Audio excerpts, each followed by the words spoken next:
balance hace del partido? En positivo, porque hemos sumado 3 puntos y ahora mismo en nuestra situación es lo único que cuenta. Sí, la primera parte he sido un poco descontento, la verdad, porque creo que la hemos tirado, y la segunda nos hemos puesto las pilas y creo que hemos merecido la victoria por aproximaciones y por ocasiones. Creo que somos los justos vencedores. ¿Ha ganado hoy el equipo que más lo ha querido, que más lo ha buscado?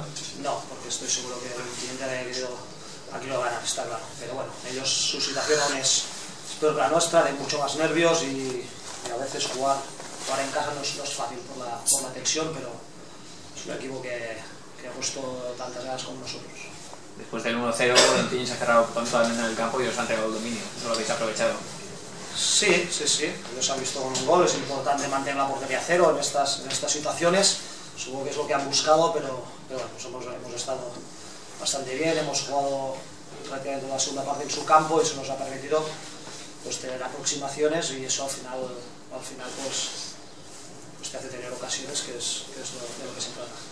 Era un partido importantísimo, ¿no?, para alejarse de la zona baja. Sí, los resultados la verdad es que han acompañado mucho. Solo faltaba porque también es un rival directo, y por suerte pues hemos podido sacar adelante. Estamos muy contentos. A ver.